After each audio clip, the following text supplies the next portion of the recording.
जी keyword की difficulty level कम होना चाहिए, ठीक है। और जी क्या इश्यूज है?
अच्छा, लास्ट टाइम मैंने आपको बताया कि हम लोगों ने जो है वो कीवर्ड का डिस्कस किया था कि वो हमने किस तरीके से सिलेक्ट करना है। तो कीवर्ड का डिफिकल्टी लेवल अपना इंडिविजुअल भी उसमें क्वालिटीज होनी चाहिए और उसके ऊपर जो वेबसाइट्स रैंक हो रही है उनमें कम से कम 5 वेबसाइट्स ऐसी होनी चाहिए जिनके अंदर ये क्वालिटी मौजूद हो।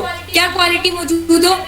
कि उसके अंदर कीवर्ड की डिफिकल्टी लेवल जो है वो कम होना चाहिए। कीवर्ड की डिफिकल्टी लेवल कितना होना चाहिए रमजान? ये कीवर्ड की डिफिकल्टी लेवल होना चाहिए। जी शाजिद, 10 से नीचे होना चाहिए। कीवर्ड का डिफिकल्टी लेवल कितना होना चाहिए? 10 से कम होना चाहिए। डोमेन अथॉरिटी उसकी 40 से कम होनी चाहिए। Domain authority which is your DA वो एटलीस्ट 5 वेबसाइट्स की जो है वो 40 से कम होनी चाहिए। और कीवर्ड जो कीवर्ड है उसकी अपनी भी। देन बैकलिंक्स एटलीस्ट 0 to 5 होने चाहिए, 5 से ऊपर ना जाए। उसके बाद हम लोगों ने ये देखा था कि उसका सर्च वॉल्यूम एटलीस्ट कितना होना चाहिए? 100 से 300। ये कुछ क्वालिटीज हैं जो कि कीवर्ड के अंदर हमने देखनी है और उस कीवर्ड के ऊपर जो वेबसाइट्स रैंक हो रही है कम से कम 5 वेबसाइट्स ऐसी होनी चाहिए। ये स्मॉल वेबसाइट्स होंगी। वजह ये है कि जो बिग वेबसाइट्स होती हैं उनकी डोमेन अथॉरिटी भी ज्यादा होती है, उनके ऊपर डिफिकल्टी लेवल भी हाई होते हैं कीवर्ड्स के। तो हम प्रायोरिटी ये देते हैं कि अगर हम फ्रेश हैं, अभी आई नहीं है, ठीक है, तो हम वो चीज को टारगेट करें जो कि कम है।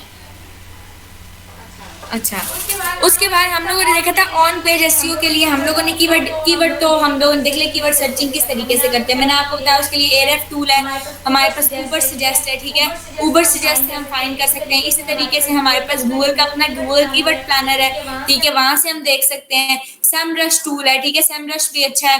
अगर आप अनपेड टूल की बात करें तो सेमरश अच्छा है अगर आप अनपेड पे जाते हैं। उसके बाद हम लोगों ने ये देखा था कि माइक्रोफोन काइंडली क्लोज कर दें जिसका भी ओपन है, क्योंकि मुझे मेरी वॉइस रिपीट हो रही है तो मैं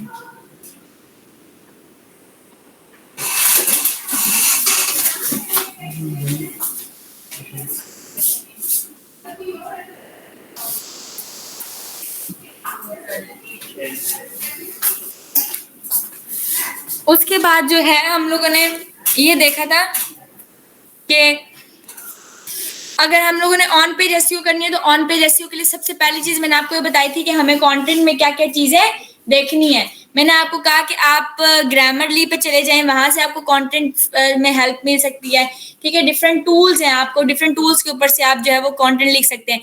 एटलीस्ट आपके जो पैराग्राफ की लेंथ होनी चाहिए, जो पैराग्राफ की लेंथ होनी चाहिए, पैराग्राफ की लेंथ आपकी 100 से ज्यादा नहीं होनी चाहिए, ठीक हो गया। पैराग्राफ की लेंथ 100 से ज्यादा नहीं होनी चाहिए और एक सेंटेंस के अंदर आपके पास मैक्सिमम जो है वो 10 वर्ड्स होने चाहिए, उससे ज्यादा ना हो, ठीक है। तो एक सेंटेंस में 10 वर्ड्स और पैराग्राफ में 100 से ज्यादा ना एक्सीड करें। आप ऐसे करके कंटेंट लिखेंगे, फिर ग्रामरली आपको हेल्प करेगा कि आप वहां पे अगर कोई ग्रामर की मिस्टेक्स हैं या कुछ है तो वो इजीली आप देख सकते हैं। वहां पे आप कंटेंट क्रिएट करेंगे, कंटेंट क्रिएट आपने खुद करना है, जब आपने कंटेंट क्रिएट कर लेना है, इफेक्टिव कंटेंट होना चाहिए, उसके अंदर आपने कीवर्ड्स भी डालने हैं। मैंने आपको बताया भी था एक वेबसाइट से सर्च करके कि उन्होंने कीवर्ड्स कैसे डाले हुए थे। जब हम लोगों ने बुटीक की वो जो साइट थी कपड़ों की वो विजिट्स की थी, तो हमने देखा था कि जो उनके ब्लॉग्स उन्होंने रिपीटेडली उसके अंदर जो मेन कीवर्ड था उसको टारगेट, जैसे दुपट्टा हो गया तो दुपट्टा के ऊपर उन्होंने कंटेंट लिखा था, तो वो बार बार दुपट्टा यूज कर रहे थे, लेकिन फील नहीं हो रहा था कि वो उन्होंने कीवर्ड को मेन टारगेट किया हुआ है। तो मेन जो आपका कीवर्ड होता है आप उसको टारगेट करते हो और अपने जो मेन कीवर्ड्स होंगे उनको। देन हमने ये देखा था कि हम साइट को जब सबसे पहले साइट बनाते हैं, जो भी डिजाइन करना चाहते हैं, तो हम साइट की कैटेगरीज बनाते हैं। समझ आ गई है? मिसाल के तौर पे जब हम लोगों ने फॉर एग्जांपल एक साइट बनानी है, ठीक है, मैं कहती हूँ कि कैमरा लिस्ट के नाम से बनानी है, ठीक है। तो जैसे कि मैं आपको यहाँ पे बता देती हूँ,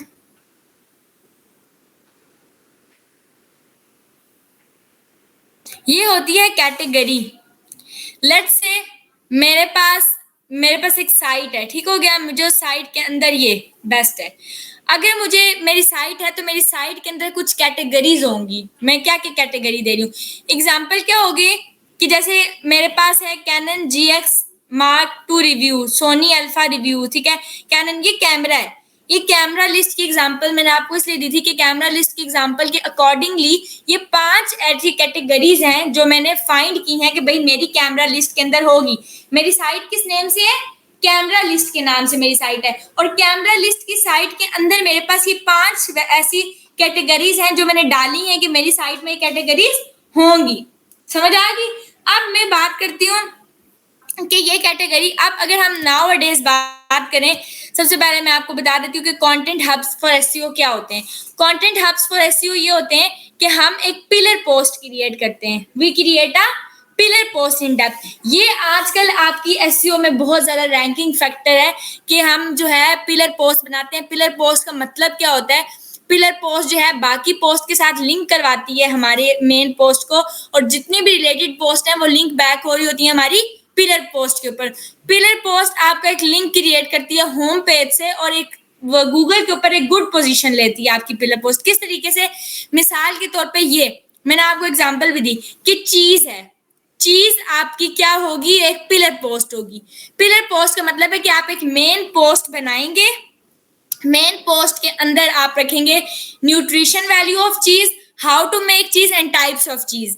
ये 3 हेडिंग्स आपकी होंगी चीज की अंदर, चीज की पोस्ट के अंदर। मेन पोस्ट क्या बनेगी? चीज की पोस्ट के अंदर ये तीनों चीजें आप डालोगे और फिर उसके अंदर सब हेडिंग्स बात डालोगे कि भाई व्हाट इज द हेल्दीएस्ट चीज, हाउ टू मेक गुड चीज, ब्री, और ये जितनी भी चीजें हैं, व्हाट इज द हेल्दीएस्ट चीज, इसके ऊपर आपका एक ब्लॉग क्रिएटेड होगा। हाउ टू मेक गोट चीज, इसके ऊपर आपका एक ब्लॉग क्रिएट होगा। ब्री, गोडा, ये cheddar cheese, American, how to make a cheese board. ये सारी चीजें ये आपके ब्लॉग्स हैं एक्चुअल, यानी कि आपने एक ब्लॉग बनाया जो आपने हेल्दीएस्ट चीज के नाम से बनाया। ठीक हो गया? जैसे ही आपने लिखा व्हाट इज द हेल्दीएस्ट चीज, तो आप जो आपका हेल्दीएस्ट चीज का ब्लॉग है उसका लिंक इसके ऊपर देंगे, इंटरनल लिंक। समझ आ गई है? सिमिलरली हाउ टू मेक गोट चीज, आप क्या काम करोगे? गोट चीज के नाम से एक ब्लॉग बनाओगे और अपने मेन जो आपका पिलर पोस्ट है उसके अंदर हेडिंग दोगे और लिंक कराओगे। तो सादा अल्फाज में कहने का मतलब ये है कि आपने डिफरेंट ब्लॉग्स बनाए होंगे, जितने भी आपके ब्लॉग्स बने हुए हैं वो सारे के सारे ब्लॉग्स के लिंक आप एक मेन पिलर पोस्ट के अंदर दे दोगे।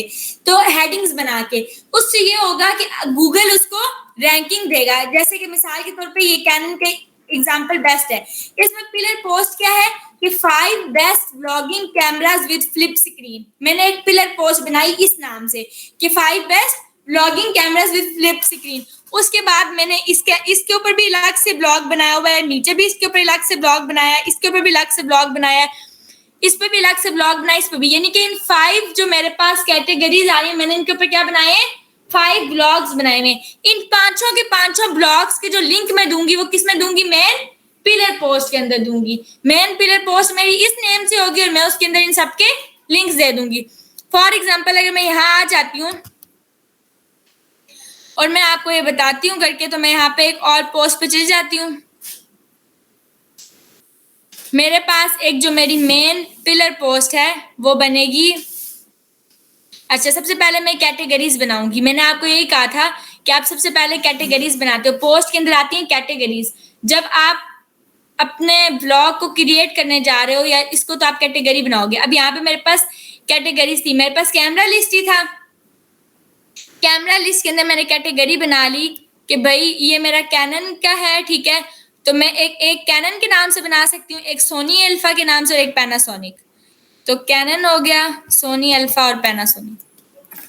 मैं बनाऊंगी कैनन, इसमें स्लग भी दे दूंगी कैनन के नाम से और ऐड कर लूंगी ये कैटेगरी। सेकंड कैटेगरी जो मैं बनाऊंगी वो बनाऊंगी, और इसमें मैंने एक मिस्टेक की है, जो कैनन को एडिट करें, जो कैनन की कैटेगरी है वो मेरी कैटेगरी, इसकी पेरेंट कैटेगरी क्या है, कैमरा लिस्ट, क्योंकि जितनी भी कैमरा लिस्ट है उसके अंदर ही आएगी।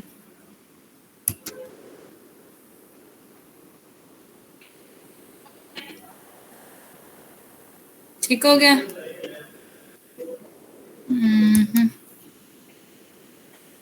अब यहाँ पे मेरी कैमरा लिस्ट के अंदर क्या आ रहा है, कैनन आ रहा है। ठीक हो गया। अभी सेकंड मेरी जो कैटेगरी थी मैंने कहा कि वो है सोनी अल्फा, तो मैंने बनाया सोनी अल्फा और इसके अंदर मैं दे दूंगी सोनी अल्फा। पेरेंट कैटेगरी इसकी क्या है, कैमरा लिस्ट, क्योंकि मेरी मेन चीज क्या है, कैमरा लिस्ट है जिसके अंदर सारी कैटेगरी आ रही है। समझ आ रही है आप लोगों को? जी आ रही है? काशिफ नहीं आ रही? देखें, जो आपकी मेन कैटेगरी है ना वो क्या है, मेरी मेन वेबसाइट क्या है, मेरी वेबसाइट है कैमरा लिस्ट के ऊपर। ये कैमरा लिस्ट के ऊपर मेरी वेबसाइट है, यानी कि मैं कैमरा की लिस्ट बता रही हूँ, ठीक है, कि कैमरे की कौन कौन सी लिस्ट है। ठीक हो गया, कौन सी लिस्ट के कैमराज मेरे पास है। अब उसके अंदर मैंने ये चीज देखी है कि जो मेरे यानी कि जो मेरी लिस्ट है, कैमरा की लिस्ट है, उसके अंदर मेन मेजर जो मेरे पास है वो 3 कैमराज हैं। एक कैनन का कैमरा है, क्योंकि ये कैनन के आ रहा है, ठीक है, मेन कैनन के आगे GX और ये सारी चीजें छोड़ दें, M6 वगैरह, कि M5 है, GX है, M6 है, कौन सा है, मेन मेरा कैनन का है। देन मेरा सोनी अल्फा का कैमरा है, ठीक है, ये डिफरेंट वो है जिस तरह होते हैं ना टीवी में हमारे पास आती है LCD, डिफरेंट किस्म की आती है। एक हमारे पास आती है एसर की LCD आती है, एक हमारे पास उसकी होती है हायर की होती है, डिफरेंट होती है ना।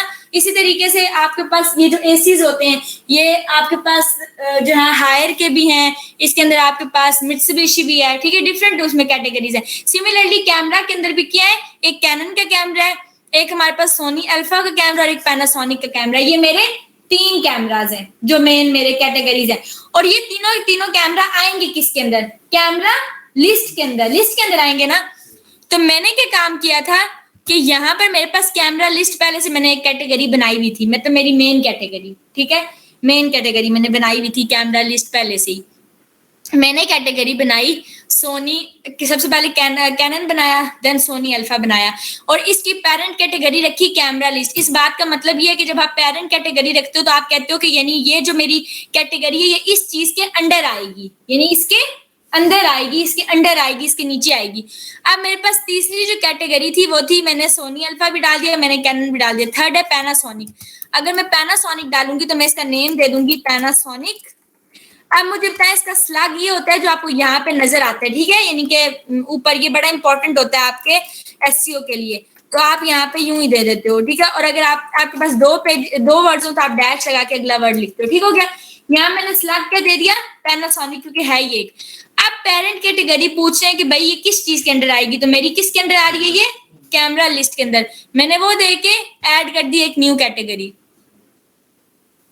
अब इस बात का मतलब ये, जब आप एक डैश लगी हुई है, एक डैश का मतलब ये है कि ये इसके साथ, इसके पीछे कोई डैश नहीं लगी, इसका मतलब है ये मेरी पेरेंट कैटेगरी है, मेन कैटेगरी है।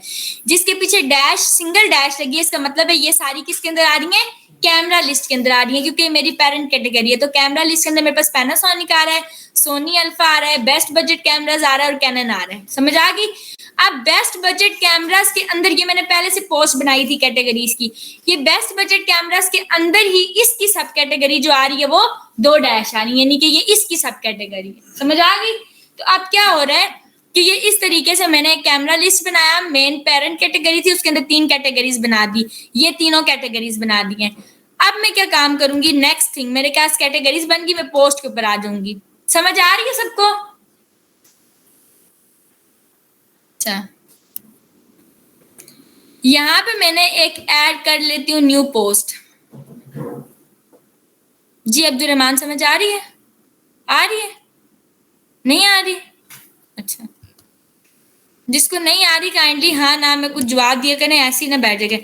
ये मेरी पहली पोस्ट का नाम था, ये नाम है मेरी पहली पोस्ट का, तो मैंने टाइटल में आके ये दे दिया। एक मेरी पोस्ट है cannon G7X Mark II review, मैं इसको कर देती हूँ पब्लिश।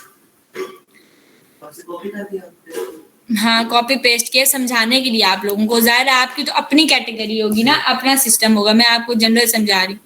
आप लोग बेशक पहले इस तरह कैटेगरी बना लें। अब मैंने पर यहाँ पे आके ये आ गया मेरे पास पहली post which was cannon G8, ठीक है, ये सारा इसको बेशक डिलीट कर दें जो मैंने पहले की बनाई है, बेशक ट्रैश में डाल दें।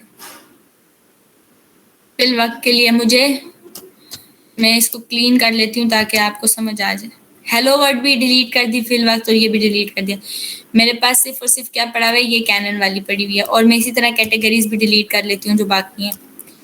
ये नहीं कि ये बेस्ट बजट कैमराज डिलीट कर दें, कैटेगरी नहीं चाहिए। इसके अंदर ही ये AG वाला था, ये इसको डिलीट कर दें, कैटेगरी नहीं चाहिए। बस मेरे पास एक कैमरा लिस्ट है, उसके अंदर ये तीनों कैटेगरीज आ रही हैं। ठीक हो गया। एक मेन पेरेंट कैटेगरी बनाई, उसका पेरेंट कुछ भी नहीं दिया और बाकियों को पेरेंट कैटेगरी ये दे दी, तो ये सब इसके अंदर आ गई। अभी फिल वक्त के लिए मेरे पास एक कैमरा लिस्ट है, जो मेरी मेन जो चीज है वो कैमरा लिस्ट है। अब कैमरा लिस्ट के अंदर मैंने 3 चीजें दे दी, ये तीनों कैटेगरीज दे दी हैं। और उसके बाद मैं पोस्ट में आई हूँ, तो मैंने अभी एक पोस्ट बना ली है जो कि खाली ये वाली पोस्ट थी। अब मैंने सेकंड पोस्ट आके बनानी है, तो मैं करूंगी add new post. Second post क्या बनेगी, ये बनेगी। इसको कॉपी करूंगी और मैं यहाँ आके कह दूंगी भाई पेस्ट कर दूंगी, पब्लिश। अब ये मैं आपको स्टार्टिंग से ऑन पेज बता रही हूँ, इसलिए अपने दिमाग को जो है ना हाजिर नाजिर रख के ये चीजें करें। समझ आ गई है? ये आ गई आपके पास सेकंड, देन ये आ गई थर्ड पोस्ट आ गई आपके पास जो आप बनाएंगे। एक न्यू पोस्ट बनाई इस नेम से,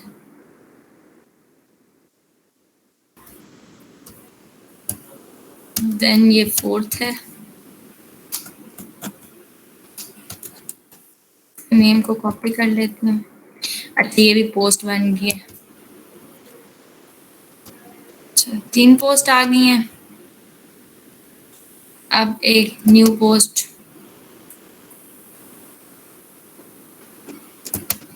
इस नेम से बन गई। अब इसमें मैंने एक मिस्टेक किया, वो आइडेंटिफाई करें कि क्या मिस्टेक की है मैंने। नेम्स में नहीं, ओवरऑल इसकी एक मिस्टेक है इसमें।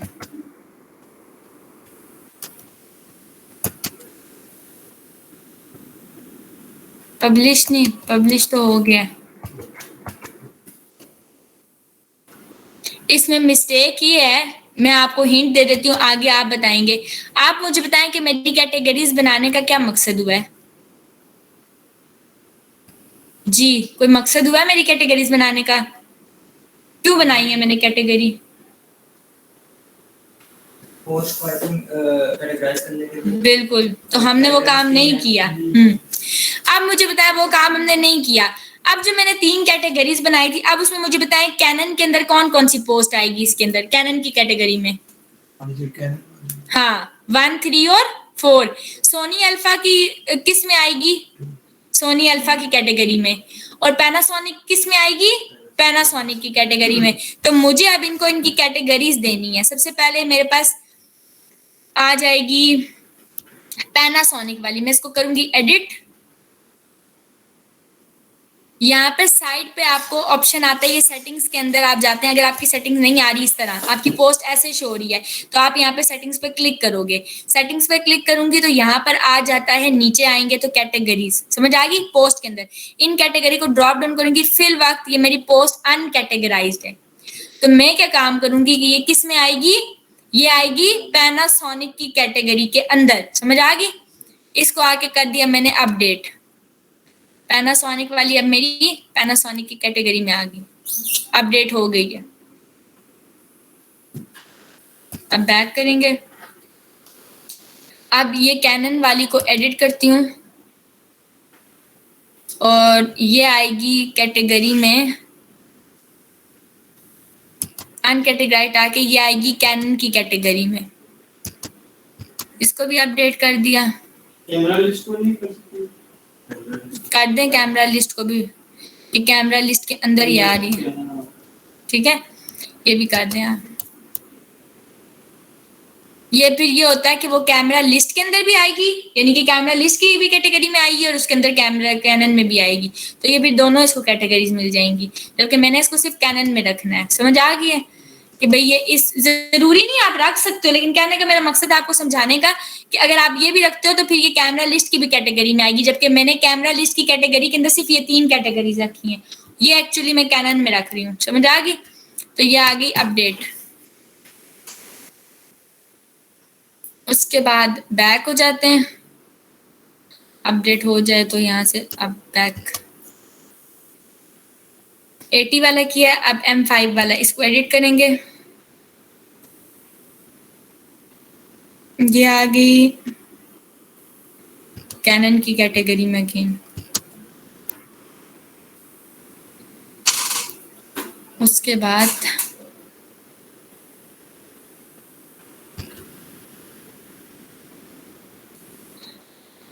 M6 वाले भी हो गई है एंड देन सोनी अल्फा आ गया। सोनी अल्फा वाले को एडिट करेंगे और ये आएगी सोनी अल्फा में। अब बैक चले जाएंगे, एक मिनट। अच्छा, एडिट। अब यहाँ आएंगे और आके कहेंगे कि ये आ रहा है कैनन में। अब मैंने क्या काम किया है, मैंने इन सबको क्या दे दी है, कैटेगरीज दे दी हैं। ये सब कैटेगराइज्ड हो गए हैं। अब इस बात का मतलब था कि मैंने ये 5 पोस्ट क्रिएट कर दी हैं, ठीक है। ऑल्दो इनमें कंटेंट नहीं है वो आप डालेंगे, बट फिर वक्त आपको मैं समझा रही हूँ कि मैंने ये 5 कैटेगरीज बना ली थी और उन कैटेगरीज को मतलब उन 5 पोस्ट को मैंने बना लिया और उनको कैटेगरी के अंदर भी रख दिया। इसी तरीके से आप कैटेगरीज बनाते हैं और कैटेगरीज के अंदर क्या बनाते हैं, पोस्ट बनाते हैं। ठीक हो गया, कैटेगरी आप लोग बनाते हैं और कैटेगरी के अंदर आप लोग पोस्ट बनाते हैं। अब मैंने ये चीज कर दी है। अब मैं रीलोड कर देती हूँ। अब ये मेरी 5 पोस्ट जो है वो मेन हो गई हैं क्रिएट। ये 5 ब्लॉग्स बन गए। मैंने आपको ये चीज बतानी थी कि इन कैटेगरी से पहले भी एक काम करते होते हैं, जो मैंने आपको पहले प्रीवियस सेक्शन बताया भी थे कि सेटिंग्स के अंदर आप आते हैं और आके जनरल की सेटिंग्स में आते हैं। सबसे पहला काम ये करते हैं कि यहाँ पर आकर आपकी जो साइट का टाइटल है, वेबसाइट का टाइटल है, वो आप देते हो। मैंने यहाँ पे वेबसाइट का टाइटल है क्योंकि मैं कैमरा लिस्ट के बारे में बता रही हूँ, तो मैं कहूंगी कैमरा गाइड। ठीक हो गया, क्योंकि मैं यहाँ पे एक्चुअली गाइड दे रही हूँ एक। जी शाहजेब, ब्रेकर ऑन करती हूँ। ये यहाँ पर साइट के टाइटल जो है, वेबसाइट के टाइटल मैंने कैमरा गाइड इसलिए रखा है क्योंकि मैं यहाँ पे एक्चुअली गाइड दे रही हूँ कैमरा के लिए कि भाई कौन कौन से कैमराज होते हैं। ठीक है, लिस्ट बता रही हूँ ना कैमराज की कि ये कैमराज हैं, तो एक्चुअल में ये गाइड है। और मैंने टैग लाइन रखी है कि भाई best budget camera guides and reviews, यानी कि जितने भी आपके बेस्ट बजट कैमराज हैं जो आप इस बजट में ले सकते हो, मैं उनके गाइड्स और रिव्यूज दे रही हूँ। तो आपके ये भी एसईओ का पार्ट है, अपने साइट का टाइटल और टैग लाइन लाजमी देनी है। देन आता है आपके पास ये यूआरएल। तो मैंने आपको बात बताई थी कि आपका HTTPS होना चाहिए, एक सिक्योर होना चाहिए। उसके लिए आप जो है वो प्लगइन इंस्टॉल करते हो और प्लगइन जो है वो आपका ये था, SSL वाला एक प्लगइन था। ठीक है, आप वो चीज प्लगइन इंस्टॉल करोगे तो डायरेक्ट HTTPS आ जाएगा।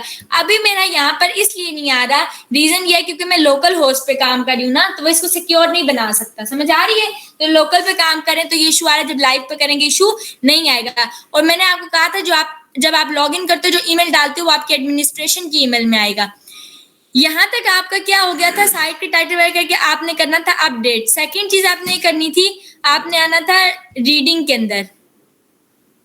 रीडिंग के अंदर आपने आके नहीं, ये डिस्करेज करना था सर्च इंजन को कि वो इस साइट को इंडेक्स ना करें। लेकिन आपने एक चीज याद रखनी है, जब आप इसको डिस्करेज करते हो तो आपने याद रखना है कि वापस इसको हटाना भी है। समझ आ गई जब आपकी एसईओ हो जाएगी, क्योंकि फिल वक्त में इसको इंडेक्स नहीं करी साइट को कि मेरा क्रॉलर भी कंफ्यूज ना हो। जैसे ही मैं सब कुछ A1 कर दूंगी, सेटिंग कर दूंगी, तब मैं इसको दोबारा से सेट कर दूंगी। तो फिल वक्त के लिए आप सेव चेंजेस कर दें, इसको अभी अनएक्टिव ही एक्टिव ही रखें, ठीक है, अनएक्टिव ना करें। एसईओ कंप्लीट होने के बाद आप बेशक उसको कर लेना। जी कोई अब्दुल रहमान क्वेश्चन? अगर किसी लाइव साइट कर रहे हैं तो उसमें भी पहले डिस्करेज करें। हाँ डिस्करेज करें। वजह यह है कि आप जाहिर सी बात है जब आप एसईओ भी कर रहे हैं तो आपकी कंप्लीट तो नहीं हुई ना एसईओ, फिल वक्त के लिए आप इसको रख लें। देन आ रही है आपके पास कॉमन सेटिंग्स। यहाँ पर आपने अपना ये जो टेक्स्ट है ये बड़ा इंपॉर्टेंट होता है, इसको आपने पोस्ट नेम रखना है हमेशा कि भाई मेरे यूआरएल में स्लैश करके पोस्ट का नेम आ जाए, मेरी वेबसाइट के नाम के साथ स्लैश पोस्ट का नाम आए, ना कि ये फजूल चीजें आए 2022 और 9 और सैंपल पोस्ट। यानी कि आपका यूआरएल अच्छा ना हो तो ये भी एक इंपॉर्टेंट फैक्टर आपकी एसईओ का कि आपका यूआरएल फ्रेंडली होना चाहिए। तो आप पोस्ट का नेम देके इसको सेव कर दोगे चेंजेस। आपने ये 3 चीजें भी करनी थी, एक जनरल के अंदर आकर, एक आके रीडिंग में और एक आके परमालिंक्स में। ये 3 चीजें आपने सेट करनी थी। देन आपने कैटेगरीज भी दे दी, पोस्ट बना दी। अब आप आ जाए अपनी पोस्ट पे दोबारा। अब मैं आपको जो चीज बताने जा रही हूँ वो है पिलर पोस्ट। पिलर पोस्ट का मकसद क्या था, यानी कि बनाने का क्या मकसद? पिलर पोस्ट मैंने इस नेम से रखी है, मतलब मैंने अपनी एक पोस्ट रखी है जो कि मेरी पिलर पोस्ट होगी। मैं उस पोस्ट का नाम ये रखूंगी क्योंकि कैमरा से रिलेटेड है और मैं कैमरास की उसमें डिफरेंट दे रही हूँ, तो मैंने उसका नाम रख दिया 5 best vlogging cameras with flip screen. समझ आ गई? 5 best vlogging cameras with flip screen. अब मुझे आप एक बात बताएं कि इसके अंदर जो आपकी H2 में हेडिंग्स आएंगी वो कौन कौन सी आएंगी? आपने, मैंने ये बात बताई थी कि आपने मेन जो रखनी है, टाइटल रखना है। आपका टाइटल सिर्फ और सिर्फ किस में होगा? H1 में होगा। बाकी सारी हेडिंग्स H2 में।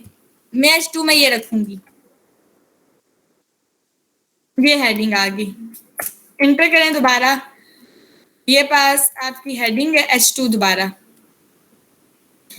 उसमें आएगा ये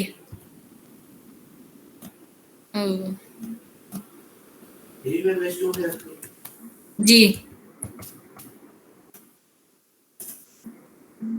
देन आपका आएगा हेडिंग 2 अगेन, जो आपने ये रखनी है, ये रख दी। इंटर करें, आप दोबारा हेडिंग दें H2, जो आ गई आपकी ये। दोबारा इंटर करें, एक और हेडिंग दें जो कि है ये जी। आगे अच्छा, ये हेडिंग है H2, ये आ गई। अब मेरी ये मेन हेडिंग्स आ गई हैं H2, जो कि मेरी 5 best vlogging cameras with flip screen के अंदर आएंगी। समझ आ गई? अब आपने क्या काम करना है, ये जो मेन हेडिंग्स हैं इनको देना है आपने लिंक। अब मैं लिंक किस चीज का दूंगी, मुझे आप एक बात बताएं, इसके ऊपर मुझे लिंक किसका देना चाहिए? पोस्ट का। जी, किसका दूंगी? जब मैं आऊंगी, एक मिनट सॉरी, कॉपी करेंगे, नेक्स्ट पे ओपन करेंगे वो पोस्ट एडमिन तक।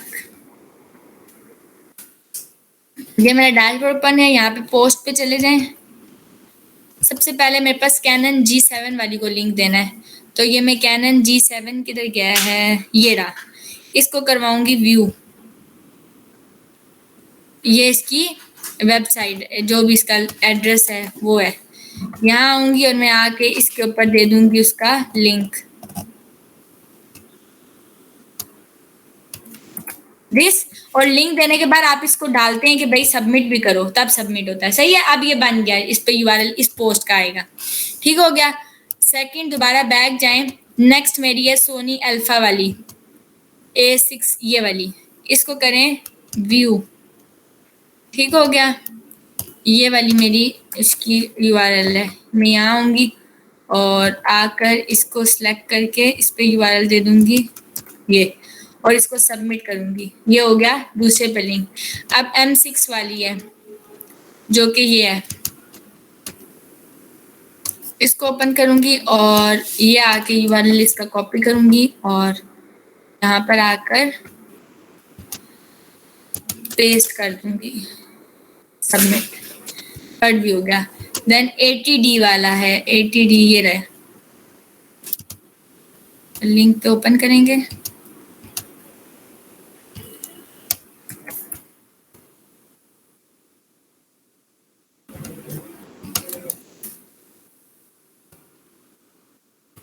आ रही है ये चीज जो कि आ रहा है पैनासोनिक,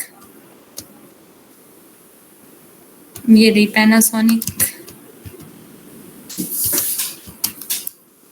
इसका URL उठाया और यहाँ आकर डाल दिया,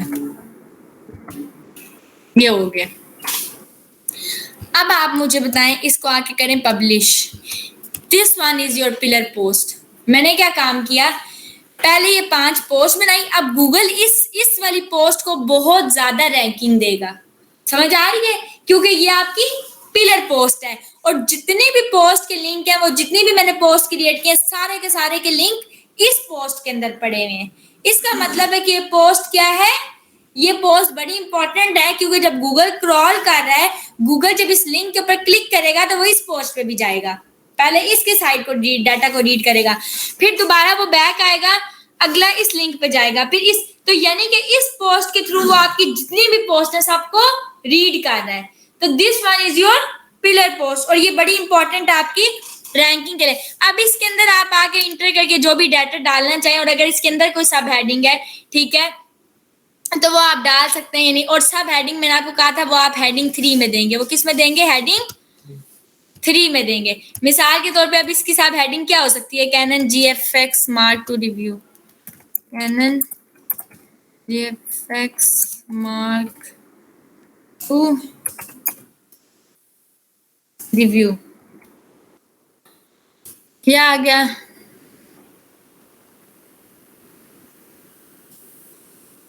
ये जैसे कि की स्पेसिफिकेशंस, ये क्या हो सकती है इसकी सब हेडिंग। आप इसमें आके कह सकते हो कि स्पेसिफिकेशंस,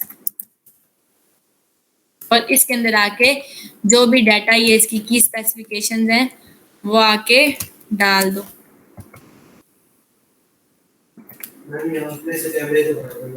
जी बिल्कुल, लेकिन ऐसे ही नहीं देना, बड़ा इफेक्टिव कंटेंट देना है, इसमें कीवर्ड्स वगैरह डालने हैं, वो तो आपको पता है, वो मैं भी आपको साथ बाद में डिस्कस करती हूँ, फिर वक्त मैं आपको कंटेंट क्रिएशन बता रही हूँ कि ये आपने क्या काम किया। अब ये देखें, ये पोस्ट हर लिहाज से ठीक है, फिर अब आपने ये जो मैं मजीद कंटेंट का बता रही हूँ, ये तो बेसिक हो गया कि आपने हेडिंग्स कैसे देनी है, पैराग्राफ्स कैसे देने हैं, लिंक्स कैसे देने हैं। अब ये जितने भी यहाँ पे आपने लिंक दिए ना, ये इंटरनल लिंक्स हैं।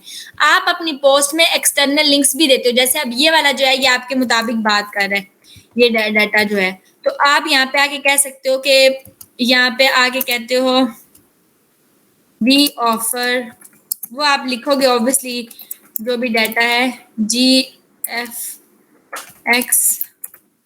Mark II review complete details, जो भी डॉट डॉट डॉट आगे आप आके लिख लेना कंटेंट। मेन मकसद है ये बताने का। आप इसके ऊपर मिसाल के तौर पे आप आउटर बाउंड लिंक डालना चाह रहे हैं तो वो भी आप डालेंगे, ये आउट बाउंड लिंक है, यानी कि मैंने किसी दूसरे की साइट का लिंक इसको दिया। समझ आ गई है? ये भी आपके पोस्ट में डालने जरूरी होते हैं। कुछ लोग कहते हैं जरूरी नहीं थे, लेकिन ये भी डालने जरूरी होते हैं क्योंकि वो आपके एसईओ का ये भी पार्ट होते हैं, वरना ये सही नहीं होंगे। नहीं कि आप डालेंगे जिस तरह इनबाउंड लिंक डालेंगे वैसे ही आउटबाउंड लिंक डालेंगे। ये आउटबाउंड लिंक है, यानी कि मैंने दूसरी की साइट पे डाला। और ये जो 5 लिंक्स अपनी पोस्ट के डाले ये क्या है? इनबाउंड लिंक है। और ये मेरे अपने पेजेस के भी हो सकते हैं, मैंने अभी पोस्ट के डाले, मैं अपनी पेजेस के भी डाल सकती हूँ। तो मैंने ये एक पोस्ट क्रिएट कर दी हर लिहाज से, जो कि ठीक है। इसमें जो खाली चीज रह गई है वो है पिक्चर्स। ठीक है, पिक्चर्स अगर मुझे डालनी है तो मैंने आपको कहा था कि आप जाएंगे पिक्सेल्स पे, pixels.com एक साइट है, यहाँ पे आपको HD पिक्चर्स मिलेगी। मिसाल के तौर पे मैं यहाँ पे आके कहती हूँ कैनन कैमरा, या जो ये है कैनन GFX वाला, ठीक है।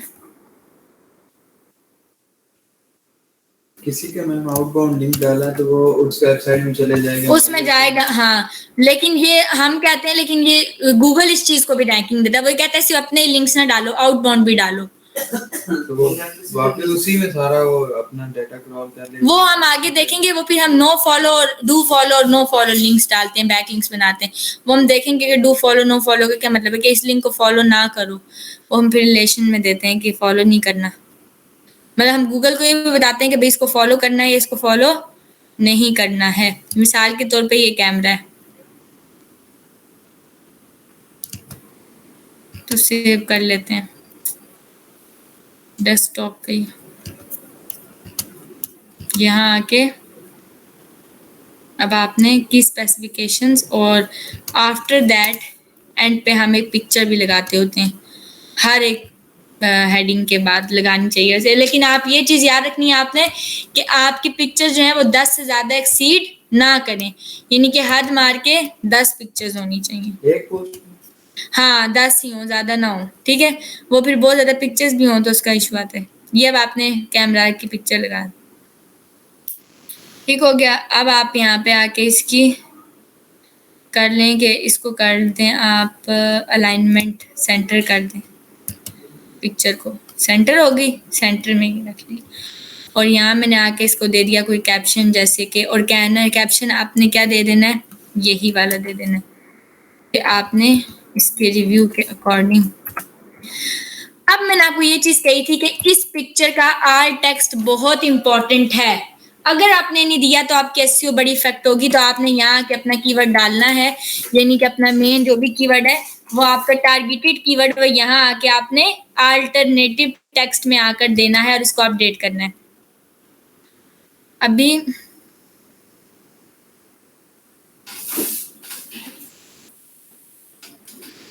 अपडेट हो गया, अब इसको क्लोज करें। मैं अब आपको बताती हूँ कुछ चीज़ें। इसको कर लें, बैक आ जाए।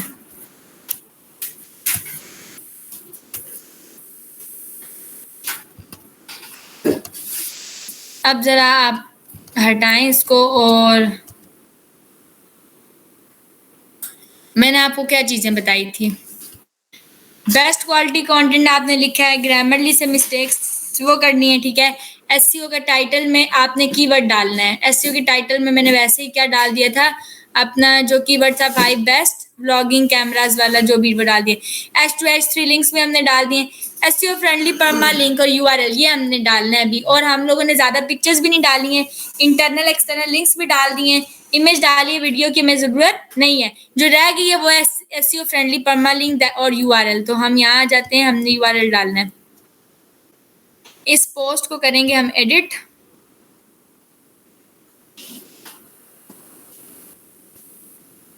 यहाँ पे आएंगे, ये आता है आपका परमा लिंक, समझ आ गई है। परमा लिंक आपके लिंक्स होते हैं, तो इसे ड्रॉप डाउन करेंगे। ये आपका स्लग है, ये बड़ा इंपॉर्टेंट होता है। यहाँ पे आ रहा है 5 best vlogging cameras with flip screen, जो आपका यूआरएल होता है ना वही। अब इसमें आपका जो मेन कीवर्ड है आप वो दोगे, ठीक है। मतलब मेन कीवर्ड जो आपका टारगेटेड कीवर्ड है तो आपने वो देना है यहाँ पे। तो आपके यूआरएल के स्लग में आप बेटर है वो दे दें। आपने टाइटल में याद रखना है कि टाइटल में आपने क्या देना होता है, जैसे कि बेस्ट व्लॉगिंग कैमरास आपका मेन है, तो आप यहाँ पे क्या देंगे, 5 बेशक हटा भी दें आप, बस इसको इतना दे दें 5 बेस्ट व्लॉगिंग कैमरास, बस इनफ है। इसको अपडेट कर दें। जी मैं एक मिनट में कौन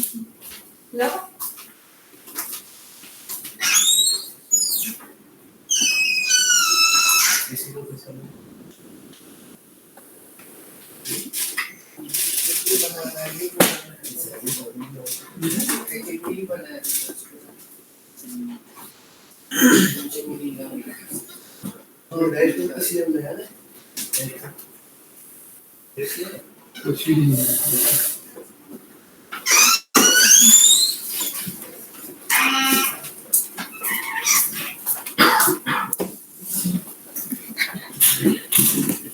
अच्छा, उसके बाद हम लोगों ने यहाँ पे स्लग भी डाल दिया, अपडेट कर दिया। अब ये हर लिहाज से ठीक है, समझ आ गई है। मैंने इसके अंदर जो जो कंटेंट और जो जो चीज़ें डालनी थी वो तो चलो ठीक हो गई हैं। अब वापस ही हम आ जाते हैं और हम आके इसको कर लेते हैं, बैक करें, इसको कर लें व्यू पोस्ट को। ये अब आपकी आ रही है पोस्ट। इस पोस्ट में एक और इशू है, कोई बता सकता है क्या इशू है? जी, एक चीज बड़ी इंपॉर्टेंट इसमें नहीं डली। बाकियों की वो content वो हाँ, वो भी एक चीज है, वो भी एक फैक्टर है, लेकिन उसके अलावा भी एक वो नहीं।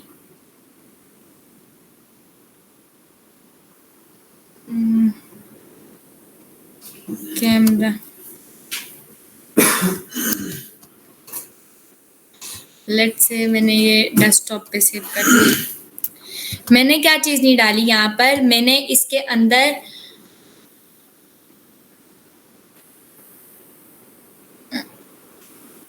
नॉट परमालिंक, यहाँ होती है featured image. It is very important. Her post के साथ एक फीचर्ड इमेज होती है। फीचर्ड इमेज का मतलब है पोस्ट से पहले एक इमेज आती है, वो आपकी फीचर्ड इमेज होती है। ये आप लाजमी डालोगे। आपने सेट करनी है फीचर्ड इमेज, और ये आप सिलेक्ट करोगे फ्रॉम डेस्कटॉप।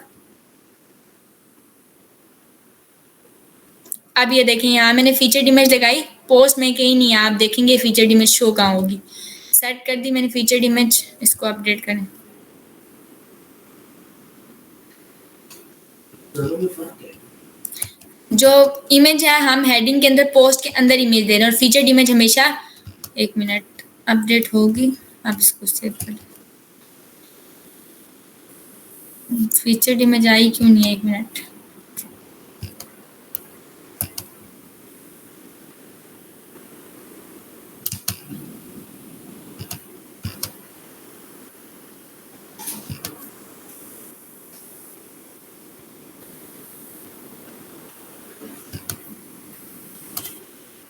आती तो है, ये टॉप पे क्यों नहीं आ रही? अच्छा, कहीं और लगा के चेक करते हैं। आनी चाहिए वैसे, एक मिनट सेट कर। रेजोल्यूशन का फर्क तो नहीं है। नहीं पता नहीं रेजोल्यूशन का क्या चाहिए। यहाँ पे हम आल्ट के टेक्स्ट भी देंगे, जो कि हमारा था, क्या हमारा आल्ट टेक्स्ट था, vlogging cameras. Best vlogging cameras, ठीक हो गया, ये कर देंगे आप सेट। ये अल्टरनेटिव टेक्स्ट के तो शो होता है। ये शो नहीं होता, ये हमारी एसईओ का पार्ट है। ये बैक पे हम चीजें करें, नजर नहीं आता अल्टरनेटिव टेक्स्ट। ये तब आता है जब आपकी पिक्चर नहीं आएगी ना, जैसे आपने पढ़ा भी होगा उसमें। क्यों नहीं आ रही? कहीं और लगा के देख लेते हैं। लेट्स से मैं एक न्यू पोस्ट बना लेती हूँ। एसईओ में सबसे इम्पोर्टेंट ब्लॉगिंग ही होती है। नहीं, ये किसने कहा है? कभी कहता हम ब्लॉगिंग क्या ये ब्लॉगिंग तो नहीं है? ये तो पोस्ट है, ब्लॉग है। वही ना, ब्लॉग नहीं है, ये ब्लॉग है। ब्लॉग और ब्लॉग अलग चीज है, ये ब्लॉग है। ब्लॉगिंग इंपॉर्टेंट चीज नहीं होती है, मैं बताती हूँ आपको। उसका भी मैं मतलब बताती हूँ, फिर वक्त ये समझे। हाँ, ब्लॉगिंग इंपॉर्टेंट होती है, नो डाउट, किसी हद तक बहुत इंपॉर्टेंट होती है, लेकिन क्यों होती है वो मैं बताती हूँ। कोई और पिक्चर लगा के देखते हैं, वो हो रही है पब्लिश। अच्छा, मेरे ख्याल से हम पब्लिश नहीं कर रहे थे, नहीं, हम अपडेट कर रहे थे। पब्लिश तो खैर प्रीव्यू कर लेते हैं।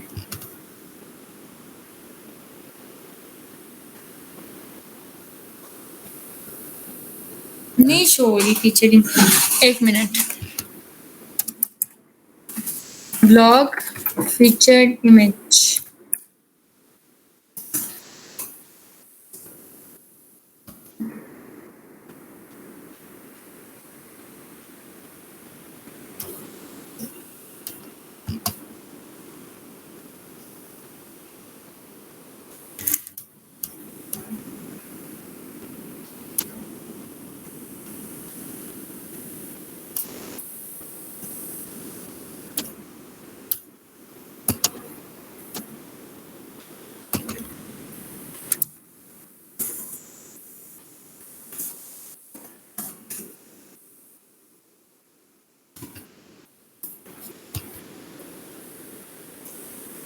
मैम ये पिक्चर इमेज ये है ना? नहीं, ये पहले आएगा। ये देखें, जैसे यहाँ पे अभी इसने फीचर इमेज सेट नहीं की ना, यहाँ पे ये सेट करेगा और ये इसने फीचर इमेज सेट की है यहाँ पे। अभी आके पब्लिश कर रहा है तो ये फीचर इमेज शो होनी चाहिए। किधर शो हो रही है?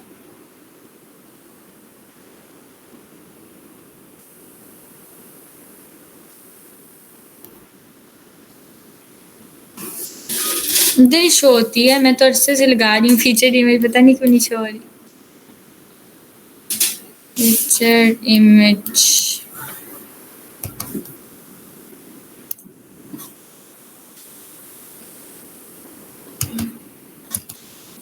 इधर से कोई एग्जांपल दिखा दें किधर शो होती है। हाँ, मैं यही देख रही हूँ कि मिल जाए, लेकिन शो ये लगी।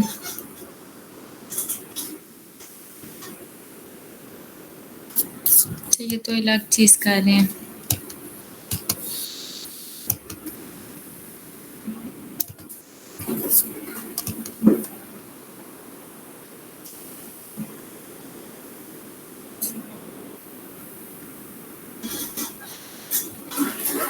यहाँ पे सेट की फीचर इमेज ये लगा दी, सेट कर दी फीचर इमेज। और WordPress will show a preview of the feature image in the right column. However, the actual feature image will look depending on your WordPress theme.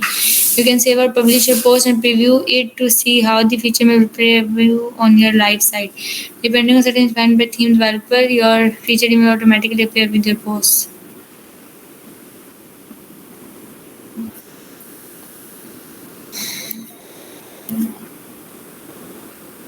अच्छा, अभी हमारे पास currently क्या है इसमें? शो थीम कौन सा पड़ा हुआ है? हेलो वर्ड का शायद थीम पड़ा है जी।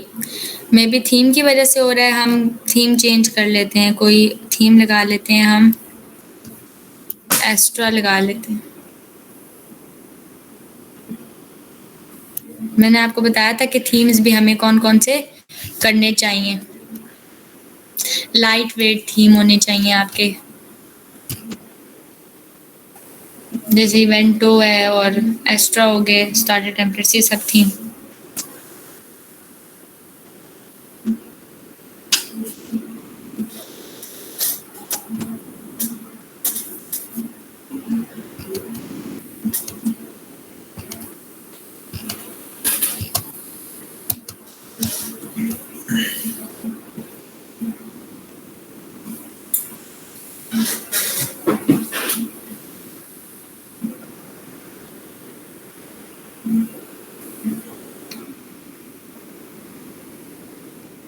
इसको एक्टिवेट करना।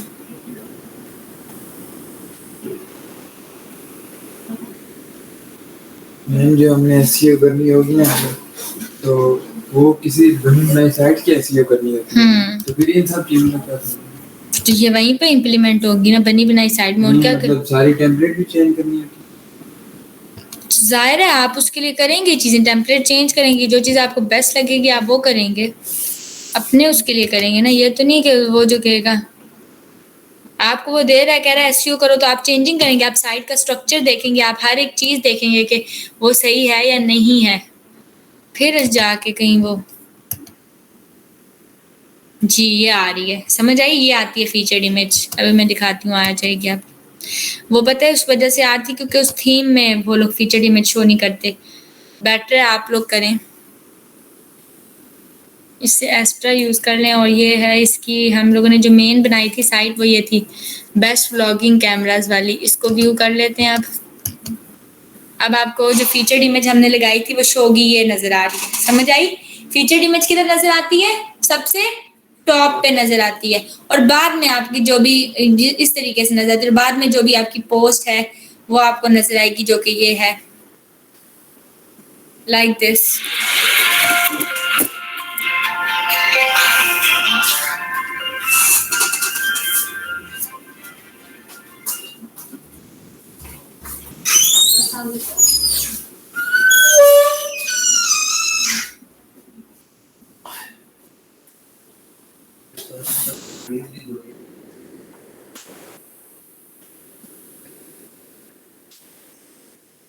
फुल स्पीकर है।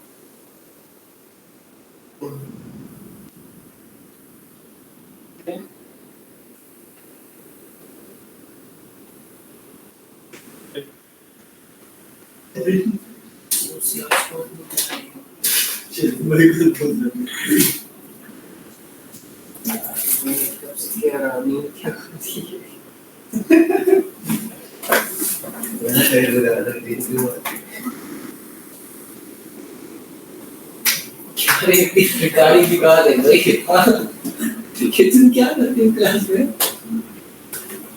इसके कारण वो दिखाती और हो रहा है नहीं पहले रेड नहीं होता था इसका हाँ अब चल 2-3 दिन हाँ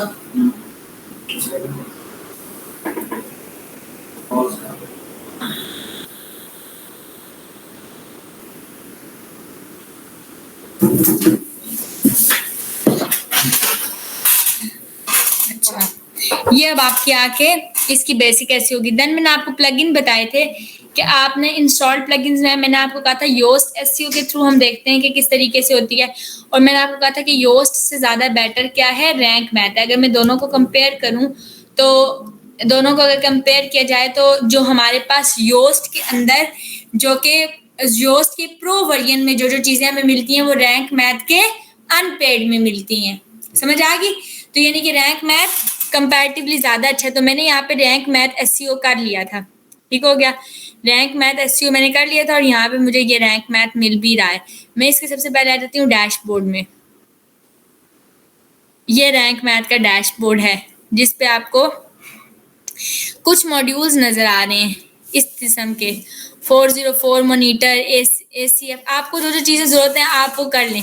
मिसाल के तौर पे 404 मॉनिटर्स हैं तो ये आपके एरर्स वगैरह के लिए हैं। अगर मतलब यहाँ पे लिखा हुआ record the URLs on which visitors and search engines run into 404 errors. You can also turn on redirections to redirect the error causing URLs to the URL. मतलब कि अगर हमारा URL 404 पे नहीं जा रहा, पेज पे एरर वाले पेज पे नहीं लेके जा रहा, तो उसको कहीं और रीडायरेक्ट करवा दे। अगर आपने इसको ऑन करना है आप ऑन कर सकते हैं, अगर नहीं भी ऑन करते इट्स ओके। ACF का मतलब ये होता है कि ये हेल्प करता है रैंक मैथ एसईओ को रीड करने में, एनालाइज करने में कंटेंट जो आपने एडवांस कस्टम फील्ड्स में लिखा है। अगर आप ये यूज़ करोगे तो आप इनेबल कर सकते हो ऑप्शन, मुझे नहीं करना, ठीक है। AMF का प्लगइन है रैंक मैथ के अंदर, एक्सेलरेटेड मोबाइल पेजेस के लिए होता है। ऑटोमेटिकली मेटा के टैग डाल देता है आपका AMF पेजेस में। अगर आपने डालने हैं आप इसको ऑन कर लो, नहीं चाहते तो बेशक ना करो। मैंने एनालिटिक्स ऑन किए हुए हैं। एनालिटिक्स के अंदर रैंक मैथ आपके गूगल सर्च कंसोल के साथ कनेक्ट हो जाता है और आपकी जो इंपॉर्टेंट इन्फॉर्मेशन होती है वो गूगल को डायरेक्टली दे देता है वर्डप्रेस के डैशबोर्ड से। तो मैंने इसको ऑन किया हुआ है, ठीक है।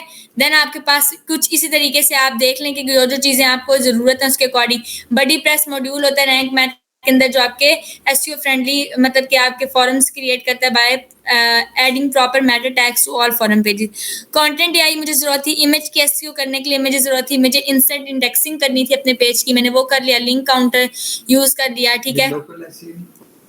लोकल एसईओ अगर आपने करनी है, अगर लोकल के आप अपनी लोकल एसईओ करो जो कि स्पेसिफिक एरिया के अंदर है, ठीक है, तो आप कर सकते हो। अगर मेरी लोकल एसईओ है तो, अगर नहीं है तो मैं नहीं करती। मेरी फिल वक्त लोकल एसईओ वैसे है नहीं कि मैं किसी स्पेसिफिक जगह बैठ के अपनी दे रही हूँ, ठीक है। तो वहाँ पे फिर मैं लोकल एसईओ अलग से करूँगी लोकल कीवर्ड्स पे। देन एसईओ एनालिसिस हो गया, स्कीमा हो गया, ये चीज़ें मुझे मैं जो जो रिक्वायर्ड थी उनको ऑन कर लिया है। साइट मैप्स हो गए, आप इनको करवा लोगे। अगर आपकी वो कॉमर्स की साइट है, वो कॉमर्स की साइट वो है जो मेरी साइट बनी हुई आपको नजर आती है, यानी कि जिसके अंदर प्रोडक्ट्स वगैरह थी। ऐसी साइट जो शॉपिंग की साइट होगी जिसमें कुछ चीज़ें खरीदी जा रही हैं, तो वो आप अगर उसके अंदर कुछ करना है तो आप वो ये भी एक्टिव कर सकते हो। मेरे रिक्वायरमेंट के मुताबिक जो चीज़ें थी मैंने एक्टिव कर ली हैं। उसके बाद आप आ जाएं इसके एनालिटिक्स के अंदर। ये देखें एनालिटिक्स के अंदर आपके पास आ रहा है सबसे पहले डैशबोर्ड। ये आपको सारी चीज़ें बता रहा है। ओवरऑल आपकी ऑप्टिमाइजेशन गुड है, जीरो है, पुअर है, कोई डाटा नहीं है, सर्च इंप्रेशंस कितने आ रहे हैं। एनालिटिक्स आपको तब शो होंगे जब आपकी वेबसाइट कहीं पे कनेक्टेड होगी। अभी हमने नहीं किया, वो आपकी ऑफ पेज एसईओ का पार्ट है। जब हम करेंगे तो आप यहाँ पे सारा ग्राफ दे सकते हो कि भाई मेरी वेबसाइट कहाँ पे आ रही है, मतलब कि गूगल में किधर काम कर रही है, कितने उसके इंप्रेशंस आ रहे हैं, कितने उसमें टोटल कीवर्ड्स हैं, कितने क्लिक्स आए हैं, समझ आ रहे हैं, एवरेज क्लिक थ्रू रेट कितना है, ये सारी चीज़ें आप तब देख सकते हो जब लाइव होती है, लाइव होगी जब, तो ठीक है। साइट एनालिटिक्स भी आप तभी देख सकते हो, ठीक है। उसके बाद एसईओ परफॉर्मेंस आपकी कितनी आएगी, उसके मतलब एसईओ के थ्रू आपके कितने इंप्रेशंस वगैरह आ रहे हैं, कीवर्ड्स आ रहे हैं, ये सब चीज़ें आप तब देख सकते हो। जनरल की सेटिंग्स के अंदर आप आ जाएंगे। जनरल की सेटिंग्स के अंदर आपके पास सबसे पहले क्या चीज़ आ रही है, आपके पास आ रही है स्ट्रिप कैटेगरी बेस। ठीक है, ये क्या चीज़ें हैं आपके पास। अच्छा, ये जो आपके पास जनरल सेटिंग्स है, जनरल सेटिंग्स के अंदर ये सब सेटिंग्स आ रही है, बड़ी इंपॉर्टेंट है। सबसे पहले आपके पास आ रही है जिसे कहते हैं, वो आ रही है लिंक। अच्छा, मैं आपको बताती हूँ कि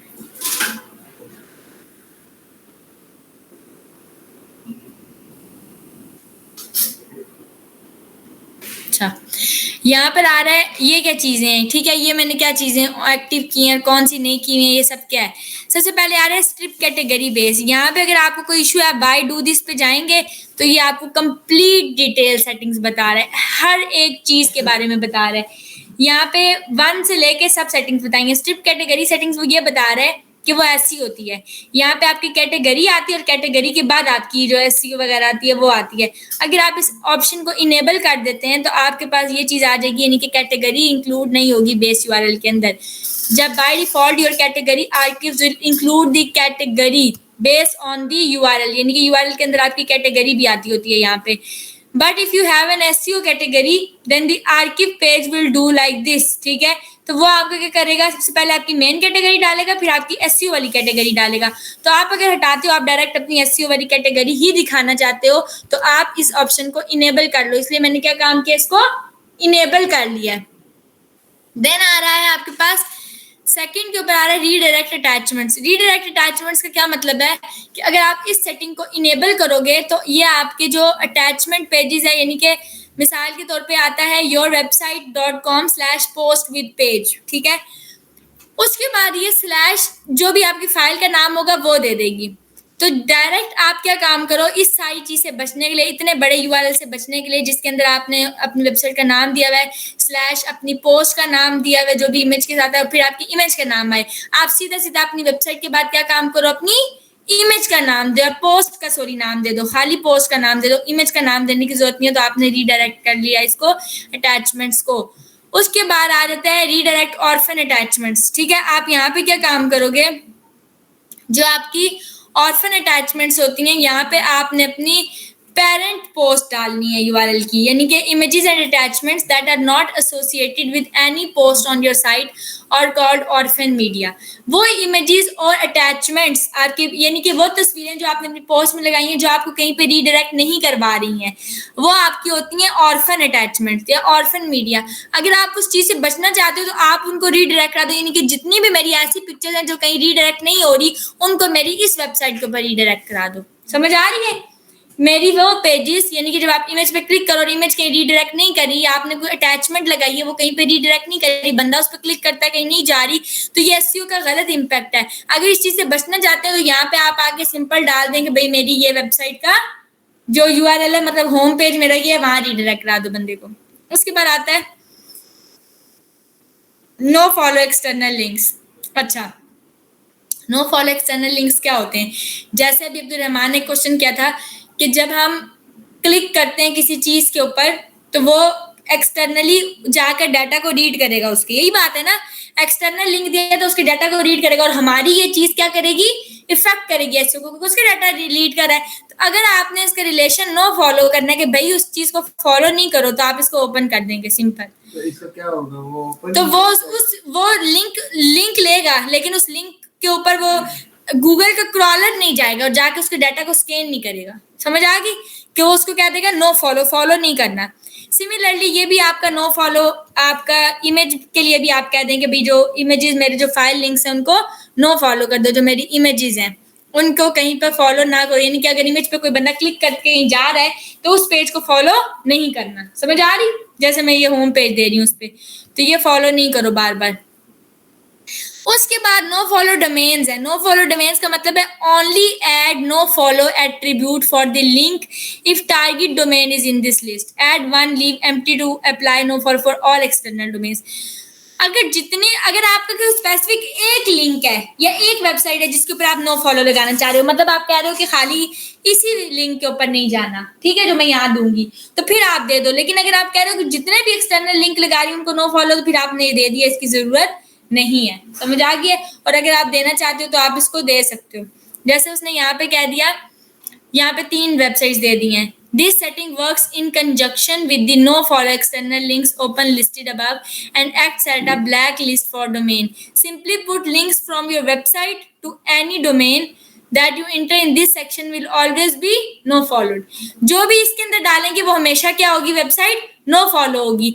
तो आप यहाँ पे जो भी डालेंगे वेबसाइट, उनको वो फॉलो हमेशा नहीं करेगा। उसके बाद ये आते हैं no follow exclude domains. This option also works in conjunction with the no follow external links option, but it acts as a while list instead. It means that links from your site to any of the domain you enter in this section will be followed. अगर आपने no follow exclude लगा दिया है तो आप कहोगे कि भाई जो ये है इनको फॉलो करो, बाकियों को ना करो। समझ आ गई? तो अगर आप इनको फॉलो करवाना चाह रहे हैं तो आप यहाँ पे वो दे सकते हैं। देन आता है how no follow white list and black list actually work. वो कैसे बता रहे हैं कि भाई ये एक्चुअली वर्क कैसे करते हैं। रैंक मैथ के अंदर 3 सेक्शंस हैं इन लिंक प्रॉपर्टीज को एक्सटर्नल लिंक के हैंडल करने के लिए। एक होता है नो फॉलो एक्सटर्नल लिंक्स, एक होती है नो फॉलो डोमेन्स और एक होती है नो फॉलो एक्सक्लूड डोमेन्स। यहाँ पे उसने no follow external links is disabled क्या किया है? एक्सटर्नल लिंक्स डिसेबल्ड किए। In this case the no follow domains and no follow exclude domain sections can be ignored as they will have no effect even if you add domains to either of these sections. अगर आप यहाँ पे कोई डाल देते हो और यहाँ पर भी डाल देते हो तो वो क्या कह रहा है? doesn't matter what you put here if no follow external links is disabled. अगर आपने नो फॉलो एक्सटर्नल लिंक्स को डिसेबल कर दिया है, समझ आ रही है? ये चीज एक्टिव नहीं है। जी शाहजेब जाग जाए, समझ आ रही है? अगर नो फॉलो एक्सटर्नल लिंक्स आपने डिसेबल कर दिया है ऑप्शन, तो बेशक यहाँ पे आके दोनों जगह पे लिंक डालते रहो, वो क्या करेगा? इनको फॉलो नहीं करेगा। तो यानी कि यहाँ पे आप जो चीजें फॉलो, जो लिंक्स दोगे वो उन्हीं को नो फॉलो करेगा। क्या करेगा? उन्हीं को नो फॉलो करेगा। तो यहाँ आके आपने वो चीज दे देनी है अगर आपने डिसेबल नहीं किया। और नो फॉलो लिंक अगर आपने इनेबल किया हुआ है तो इसके अंदर अगेन 2 पॉसिबिलिटीज हैं। ये सारी कंप्लीट डिटेल्स इन्होंने यहाँ पे बताई हुई है कि नो फॉलो डोमेन ब्लैंक है। In this case all external links will be no followed. इस केस के अंदर जितने भी एक्सटर्नल लिंक है वो बाहर की, यानी कि जितने भी लिंक है वो फॉलो नहीं होंगे, खाली वो डोमेन होंगी जो कि एक्सक्लूड डोमेन्स हैं। Then open external links in new tab और न्यू विंडो, इसको भी ऑन कर लें कि भाई नई जगह पे मेरे न्यू टैब में मेरे एक्सटर्नल लिंक्स जितने भी हैं वो ओपन करो, उसी टैब में ओपन ना करो। ये आपने इसकी एसईओ सेटिंग की है जो कि है लिंक्स के लिए। देन आता है ब्रेड क्रम्स। ब्रेड क्रम्स होते क्या एक्चुअली? ये होते हैं आपके ब्रेड क्रम्स जो आपको नजर आते हैं होम के अंदर, knowledge base, then SEO site, then Rank Math, general settings. ये आपके ब्रेड क्रम्स होते हैं। ब्रेड क्रम्स को अगर आपने इनेबल करना है आप कर लें। ब्रेड क्रम्स के अंदर आप देना क्या चाह रहे हैं, मतलब यहाँ पे जिस तरह उसने ये वाली स्लैश लगाई, आप ये यूज करना चाह रहे हैं, आप ये यूज करना चाह रहे हैं, यानी कि सेपरेटर कौन सा यूज करना चाह रहे हैं, आप होम पेज का लिंक देना चाह रहे हैं, होम पेज का लेबल क्या होना चाहिए, उसका लिंक क्या होना चाहिए, ये सारी सेटिंग्स आपने यहाँ से करनी है। इनेबल करना है ब्रेड क्रम्ब का फंक्शन, ठीक है। बाकी ये आपकी हाइड कर देगा। सेपरेटर आपने कौन सा यूज करना है, उसके बाद होम पेज का लिंक क्या होना चाहिए, ठीक है। ब्रेड क्रम्ब इसका होम पेज का जो लिंक है उसको ब्रेड क्रम्ब में भी दे दें, ठीक है। उसका लेबल ये दे दें तो यहाँ पे होम आ जाएगा। होम पेज का लिंक यहाँ पे उसने दे दिया है जो कि ये लिंक है। उसके बाद प्रीफिक्स ब्रेड क्रम्ब है, ये इनकी जरूरत नहीं है। आर्किव फॉर्मेट है, आर्किव कोई बेशक छोड़ दें। रिजल्ट्स को 404 लेबल दे दें कि 404 एरर आ जाए, पेज नॉट फाउंड, जैसे ही कोई मसला आता है तो, यानी कि अगर कोई बंदा गलत पेज पे चल जाता है, 404 पेज पे चल जाता है तो वहाँ ये एरर आ जाए। लेबल उसका ये आना चाहिए। पोस्ट का टाइटल हाइड करो ब्रेड क्रम्ब से, तो पोस्ट का टाइटल अगर आप ब्रेड क्रम्ब से हाइड कर लोगे तो यहाँ पे ऊपर ब्रेड क्रम्ब पे आपकी पोस्ट का टाइटल नहीं आएगा, जबकि वो आना चाहिए आई थिंक, क्योंकि वो आपका स्लग में आना चाहिए। तो आप इसको छोड़ दें, इसको नहीं छेड़ें। उसके बाद अगर आप कोई कैटेगरी दिखाना चाह रहे हैं आप वो करवा लें। अगर आप पोस्ट में कोई कैटेगरी दिखाना चाह रहे हैं तो वो आप करें, तो आप कैटेगरी दिखा दें, ज़्यादा बेटर है। रिकमेंडेड है, ये आप कर लें। बाकी इमेजेस के अंदर जो जो आर्ट के एट्रीब्यूट्स अगर नहीं है तो वो दे दें, सारी सेटिंग्स इसकी कर लें। और ये सारी सेटिंग्स उसने बताया कि कंटेंट एआई भी एक्टिव करें, इमेज एसईओ भी, इंस्टेंट इंडेक्सिंग भी, ऐड करें मिसिंग आर्ट एट्रीब्यूट्स। इमेज के अंदर जितने भी इमेज हैं, इमेज के अंदर लाजमी क्या दें, आर्ट के एट्रीब्यूट दें। तो ऐड करें लाजमी मिसिंग आर्ट एट्रीब्यूट, यानी कि ये बड़ा इंपॉर्टेंट एसईओ का फैक्टर। अगर गलती से आप भूल गए कहीं पर आर्ट का देना एट्रीब्यूट, तो आप क्या कहेंगे, आप कहेंगे कि इमेज में डाल दो आर्ट का एट्रीब्यूट, अगर मैं भूल गया हूँ तो। उसके बाद यहाँ पे आर्ट के एट्रीब्यूट में आपका फॉर्मेट क्या होना चाहिए, फाइल का नेम, और फिर नीचे से आप डिसाइड कर लें यहाँ से कि आपने साथ में क्या देना है उसके। उसके बाद यहाँ पर आपकी ऐड मिसिंग टाइटल एट्रीब्यूट्स, सारी चीज़ें हमने सेटल करनी है। अच्छा, ये वेब मास्टर टूल्स क्या है, ये मैं आपको बता देती हूँ।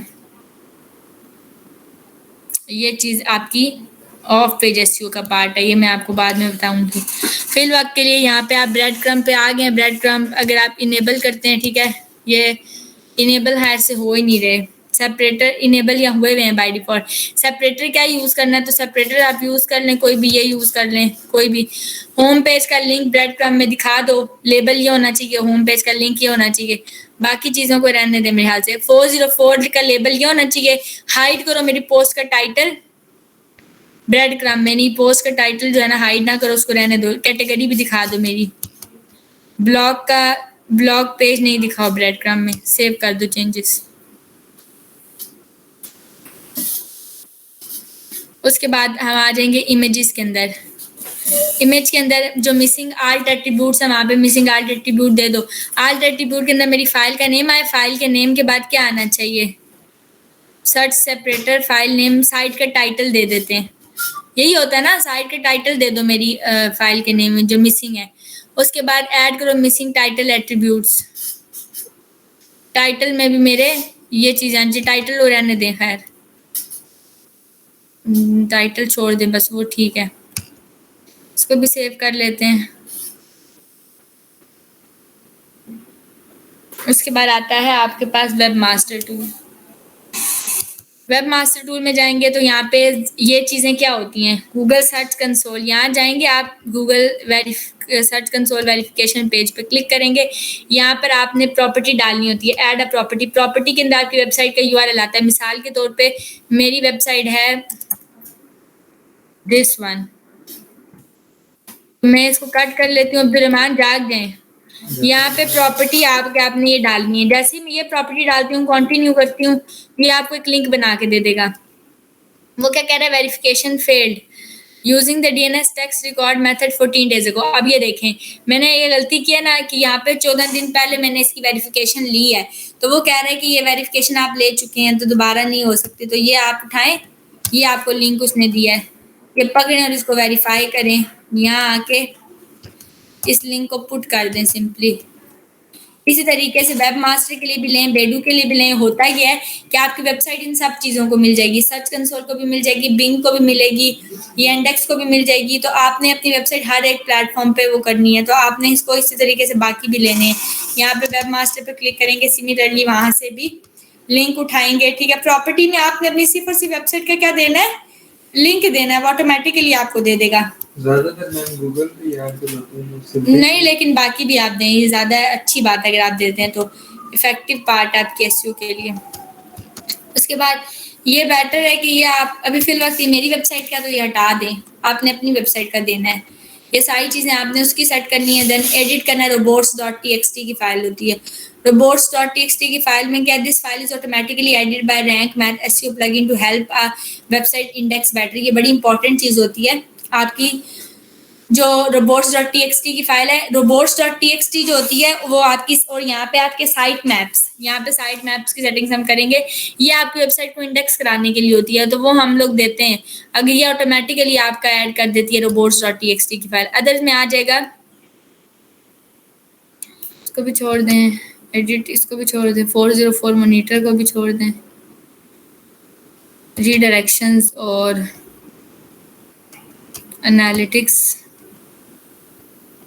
सर्च कंसोल पे आपकी साइट कौन सी है, यहाँ पे आप अपनी वेबसाइट कनेक्ट करोगे तो देन वो कनेक्ट होगी। एआई में और इनको सेव कर दें। ये मैंने रैंक मैट की जनरल सेटिंग्स की, आप सेटिंग्स करेंगे और आप यहाँ से हेल्प ले सकते हैं। ये जो हेल्प वाली आगे चीज़ है ना, वाई डू दिस, आप इस पे जाएंगे वाई डू दिस पे, तो वो आपको हर एक चीज़, जिस तरह हर एक चीज़ आप डिटेल में पढ़ सकते हो। ये पूरा पेज आपको ओपन हो जाएगा कि आपने क्या क्या चीज़ें करनी है और क्यों करनी है, सारे पर्पस ये आप देख सकते हैं यहाँ से, इसकी सारी सेटिंग्स। देन आप आ जाएंगे अपनी जो मेन पार्ट है, आ जाए आप अपनी दोबारा पोस्ट पे, वहां पे अब आके अपने रैंक मैट का लेवल देखना है कि आपको एसईओ स्कोर कितना मिला। अगर आपका एसईओ स्कोर 80 या 80 अबव होगा तो आपको वो गुड देगा, और अगर आपका 80 से कम होता है तो वो एसईओ स्कोर अच्छा नहीं है। आए और आके इसको करें जरा एडिट। अभी इसका एसईओ स्कोर आप देखना जरा कितना है इस पोस्ट का। इसका एसईओ स्कोर आ रहा है अभी फिलहाल 19/100, नहीं 20/100 सारा प्रोसेस करने के बाद स्कोर जी। यानी कि ये एसईओ स्कोर अच्छा नहीं आ रहा है क्योंकि ये पोस्ट ही बहुत थोड़ी बनी हुई है, इसके अंदर कोई सिस्टम ही सेट नहीं है। तो ये 20, अगर मैं इसके ऊपर क्लिक करूंगी, जब इसने इसको इतने स्टार दिए, जब तक 80 नहीं होंगे ग्रीन नहीं होगा, और जब ये ग्रीन होगा तो इसका मतलब है गुड है। अब यहाँ पर आके देखें, सबसे पहली बात है कि मैंने यहाँ पे जो इशू आया हुआ है ये चीज़ देखें, ये आपके एसईओ का पार्ट है भी, ठीक है। असल ये चीज़ आपकी, अब ये रैंक मैट के अंदर सबसे पहली चीज़ आ रही है, ये जो आपने ये चीज़ लिखी है आपको इस तरीके से आ रहा है, उसके ऊपर ना प्रीव्यू आपका ऐसे शो होगा। अब मुझे बताएं फोकस कीवर्ड किधर है, दिया हुआ ही नहीं है आपने, ठीक हो गया। कंटेंट एआई पे जाएं, सजेस्टेड लेंथ वो बता रहा है कितनी 2 to 3 वर्ड्स होनी चाहिए। फोकस कीवर्ड की लेंथ कितनी होनी चाहिए, 2 to 3 कीवर्ड्स। अब 2 to 3 वर्ड्स, मेरा फोकस कीवर्ड क्या था, व्लॉगिंग कैमरास, तो मैं क्या दूंगी यहाँ पे, focus keyword best vlogging cameras.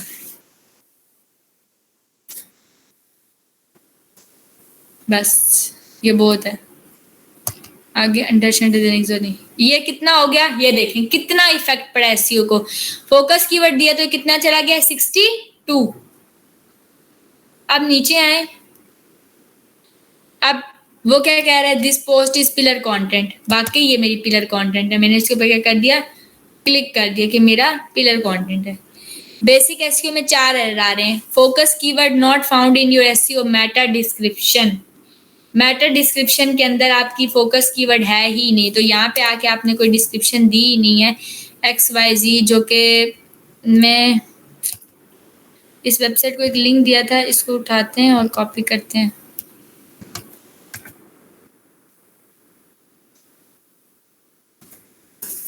यहाँ से कुछ कंटेंट उठा लेते हैं। मिसाल के तौर पे ये कुछ कंटेंट है, तो ये इधर तो नहीं आएगा ना। जी किधर यहाँ आएगा, वो कंटेंट आपने जो बनाया है वो इसके रिलेटेड तो नहीं है, वो इसके क्यों नहीं रिलेटेड है, नहीं नहीं वो तो चेंज करूंगी ना मैं, फिल वक्त तो मैं वो देखती हूँ। मैं यहाँ पे आ जाएगा द कैनन, नहीं हर सीरीज ऑफ फिल वक्त जो भी है कंटेंट है, इसको अपना मेन कीवर्ड यहाँ डाल दें। यहाँ पे मेन कीवर्ड था दी बेस्ट व्लॉगिंग कैमरास, ये हो गया सेट, समझ आ गई। फोकस कीवर्ड को मेटा डिस्क्रिप्शन में डाल दिया। ये अब आपकी मेटा डिस्क्रिप्शन है, जो आप फर्स्ट पैराग्राफ दोगे ये आपकी हमेशा किधर आएगी, यहाँ शो होगा। ये इस तरह ये आपकी वेबसाइट का टाइटल शो होगा, और टाइटल के बाद जो भी चीज़ आप यहाँ दोगे ये आपकी मेटा डिस्क्रिप्शन में आएगा। और कीप इन माइंड क्लास के मेटा डिस्क्रिप्शन बड़ी इंपॉर्टेंट होती है, और मेटा डिस्क्रिप्शन होनी चाहिए कितने, अगर मैं इसको एडिट करती हूँ तो ये आपको बता रहा है, ये आपकी वो है, ये टाइटल परमानेंट, ये डिस्क्रिप्शन है। तो आपने इस डिस्क्रिप्शन को चेंज करना है। डिस्क्रिप्शन अभी आपकी बिल्कुल वो आ रही है, कम से कम आपके इतने कीवर्ड्स होने चाहिए वो बता रहा है। परमालिंक आपका वो बता रहा है कि इस तरीके से आ रहा है, बेस्ट व्लॉगिंग कैमरास। अच्छा इसमें क्या था, बेस्ट व्लॉगिंग कैमरास, हमारी पोस्ट का पूरा नाम क्या था, बेस्ट व्लॉगिंग कैमरास, क्या था आगे, गाइड।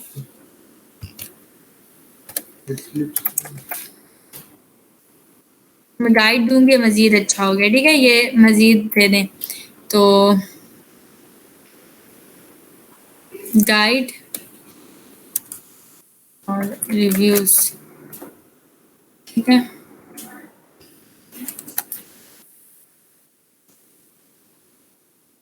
क्या आ गया, क्योंकि ये आपका यहाँ आता है best vlogging cameras guide and review, समझ आ गई, ये यहाँ आ रहा है तो ये आपका ज़्यादा है। डिस्क्रिप्शन आपने यहाँ पे ये जो नीचे आपको डिस्क्रिप्शन शो होती है ना, ये देनी है। अब मिसाल के तौर पे यहाँ पर ये कैनन वाले का क्या था, क्या ये थी, this one is was the matter description जो उसने दी थी। इस तरह से हम भी यहाँ के कुछ मैटर डिस्क्रिप्शन शुरू करते हैं।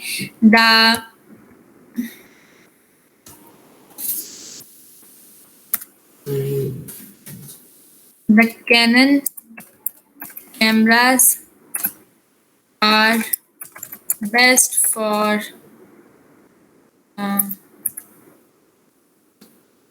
नहीं, बेस्ट फॉर नहीं,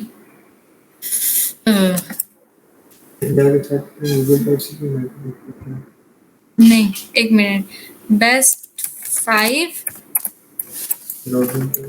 vlogging cameras, top 5 vlogging cameras, ये लिख लेते हैं गाइड, ये रहा रिव्यूज, ठीक है, ये इन्होंने बताई है। अब ये देखें, ये उन्होंने यही चीज बताई है मैटर डिस्क्रिप्शन में। अब ये बेस्ट है, अगर कोई पढ़ लेता है मिसाल के तौर पे,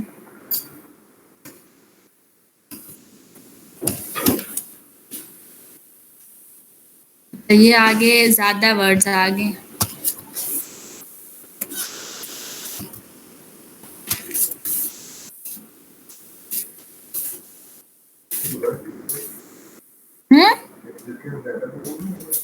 बड़ी होगी है,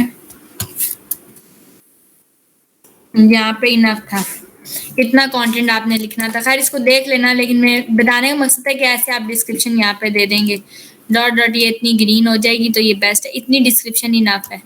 which is of 160 keywords exceed करने चाहिए, इससे ज़्यादा नहीं, 140 की होनी चाहिए, इससे ज़्यादा ना करें आप। ये बेस्ट व्लॉगिंग कैमरास दे दें, बस ये बहुत है, ठीक है। ये आपने दे दी इसकी सारी डिटेल्स।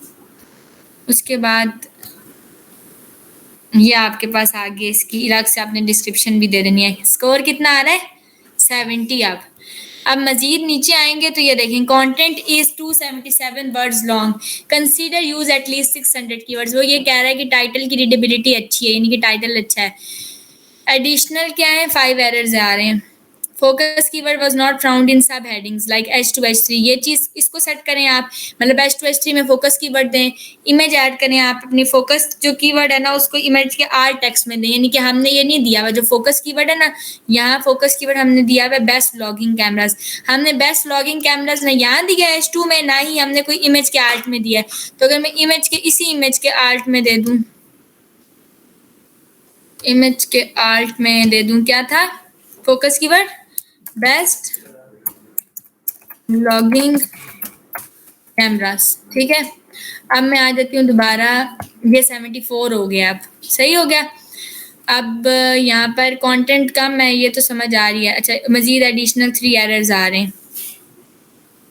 अच्छा, कीवर्ड की डेंसिटी ये है जो कि कम है, फोकस कीवर्ड एटलीस्ट कम्बिनेशन पे एक टाइम होनी चाहिए, यानी कि आपने जो मेन आपका फोकस कीवर्ड है उसको बहुत कम यूज़ किया है, तो आप यूज़ कर लें, जैसे कि ये जो था ये आपका फोकस कीवर्ड है, उसको ज़्यादा टाइम यूज़ कर लें कहीं पे।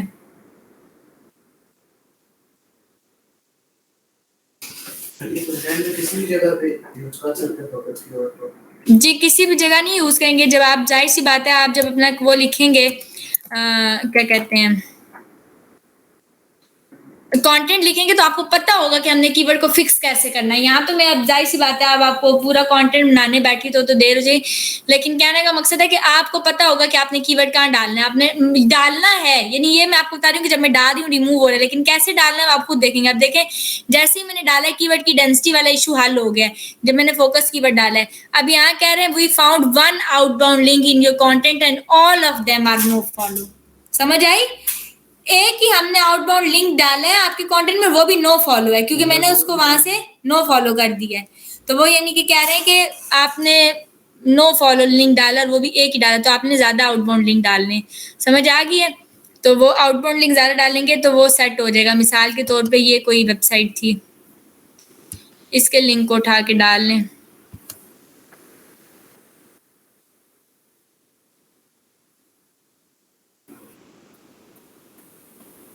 यहाँ आके किसी पे डाल दें, कैनन पे डाल दें विषय।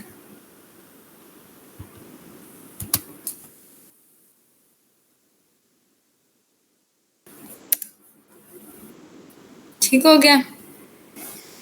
और अब वो क्या कह रहा है कि यहाँ पे इश्यू इसलिए आ रहा है क्योंकि मैंने वहां से सारे लिंक नो फॉलो कर दिए। तो वो कह रहा है कि जितने भी लिंक आपने किया और नो फॉलो किए, तो वहां पे जो लिस्ट में मैंने डाटा नहीं डाला था वेबसाइट, वहां पे आप एक वेबसाइट डाल देंगे भाई इसको फॉलो कर लो ताकि ये इशू हट जाए। उसके बाद वो ये कह रहा है कि कंटेंट की रीडेबिलिटी में इशू आ रहा है। Use table of content to break down your content. Table of contents use करें, ठीक है। टेबल ऑफ कंटेंट हमने यूज नहीं किया, आपको पता है, आपने पढ़े भी हैं टेबल ऑफ कंटेंट्स क्या होते हैं। यानी कि एक चीज के ऊपर क्लिक करूं तो मैं दूसरे नीचे ही पेज के ऊपर रीडायरेक्ट हो जाऊँ, यहाँ क्लिक करूँ कहीं पे तो नीचे चली जाऊँ, रीडायरेक्ट हो जाऊँ। उसके बाद 2 आउटबाउंड लिंक आए हैं, ये तो इशू समझ आ रहा है। अच्छा, मेरे SEO 80 हो गई है, ठीक है। आपकी 80 या 80 से अबव होनी चाहिए तो वो सही होती है। अब कंटेंट की लेंथ कम है, वो कह रहा है 600 डालो, तो मैं इसी को उठा लेती हूँ अभी समझाने के लिए आपको कि एरर रिमूव हो जाएगा। इसकी लेंथ को बढ़ा लेती हूँ। जैसे यहाँ लेंथ डाली है, अभी मैं इसको यहाँ भी डाल देती हूँ।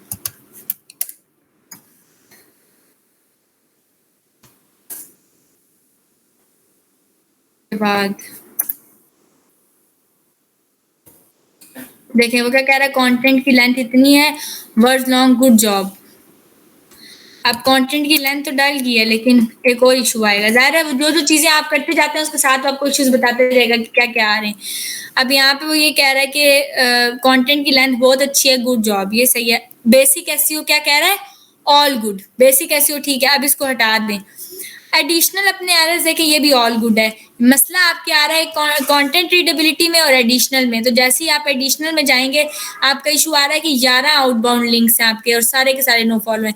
एक इसको और use content API to optimize. Content API से ऑप्टिमाइज करेंगे। अब वो दिखा रहा है आपको कि क्या मसला। अच्छा, आप रिसर्च करें तो ये आपको बता रहे हैं वो इश्यूज। ये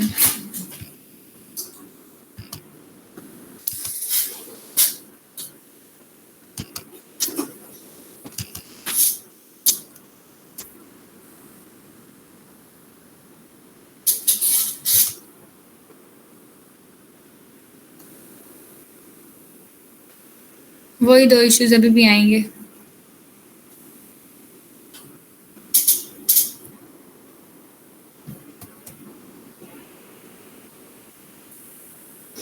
इसके ट्रेंड्स देखें। अच्छा, वो भी है ही नहीं। This feature is not available on local host. अच्छा, ये अभी लोकल होस्ट पे फीचर आपका अवेलेबल नहीं है, ठीक है। जब आप लाइव साइट करेंगे तो लाइव साइट में आपको ये मिलेगा कि कंटेंट एआई के थ्रू आपको बता देगा कहाँ का मसले आ रहे हैं, अपने कंटेंट को बेटर कर सकते हैं। बाकी ये 11 वाला लिंक इसको सेट करेंगे और रीडेबिलिटी के अंदर आएंगे तो टेबल ऑफ कंटेंट्स यूज करेंगे। At least 1 paragraph is long, consider using short paragraphs. तो शॉर्ट पैराग्राफ्स को यूज करें। इंटर कर लें। मैंने आपको बताया था कि पैराग्राफ की कितनी लेंथ होनी चाहिए, मतलब 100 से 100 होनी चाहिए, एक्सीड करके 100 से ज़्यादा पैराग्राफ की लेंथ नहीं होनी चाहिए। और एक सेंटेंस में कितने वर्ड्स होने चाहिए, तो उसके थ्रू आप अपना कंटेंट लिखेंगे। जब आप उसके थ्रू अपना कंटेंट लिखेंगे तो ये 2 एरर्स भी रिमूव हो जाएंगे। इसी तरीके से सेट करके आपने मुझे ये एसईओ इसकी 80 अबव करके देनी है। समझ आ गई? ग्रीन होना चाहिए। ये क्या होना चाहिए? ग्रीन। ये येलो से ग्रीन हो जाना चाहिए। अभी तक अगर कोई बात समझ नहीं आई है, कुछ भी समझ नहीं आया, पूछ ले। यही सारी आपकी ऑन पेज एसईओ है। इसी तरीके से आपकी ऑन पेज एसईओ होती है, स्टेप बाय स्टेप मैंने बताया। किसी को कोई बात समझ नहीं आई तो पूछ लें अभी। जी रमजान समझ आइए। अगली क्लास में फिर करके आना है ये। जी काशिफ। जी शाहजेब। किसको ओपन करूं? ये जो पोस्ट सारी बनाई है जो अच्छा वेबसाइट को ओपन करूं, अपडेट करें। मैंने लाइव किए बगैर गूगल प्रीव्यू नहीं होता। प्रीव्यू होता है नहीं, गूगल पे प्रीव्यू होगा, लेकिन आपको होगा, मुझे नहीं। मतलब कि मैं जो हूं ना वो नहीं कर सकती। मैं आपका लिंक यहाँ पे नहीं खोल सकती क्योंकि लोकल पे ना, मैं अभी आपको ये लिंक जैसे भेजूँ ना तो आप नहीं खोल सकते इसको, क्योंकि ये मेरी इस पे लोकल पे बना हुआ है। ये आपका ब्लॉग।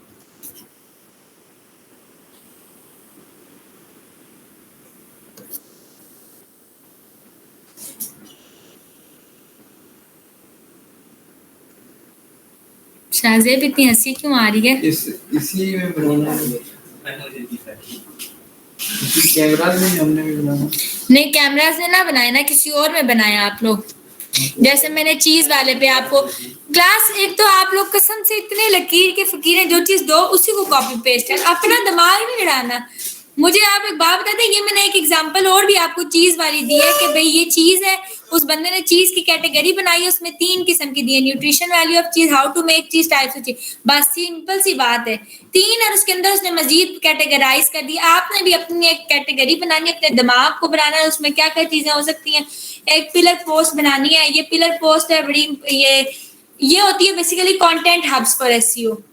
अब इसके बाद काइंडली मेहरबानी करके, और अगली क्लास में अगर किसी ने नहीं किया हुआ, मैंने सीरियसली बाहर निकाल देना, क्योंकि मैंने आप लोगों को ऑफ पेज एसईओ करानी है। जब तक ये चीजें क्लियर नहीं होंगी आपको, हम आगे मूव नहीं कर सकते। अभी बड़ी सारी चीजें रहती हैं, अभी इवन सोशल, आपके सोशल जो पेजेस हैं वो रहते हैं, उनकी एसईओ रहती है। तो आप लोग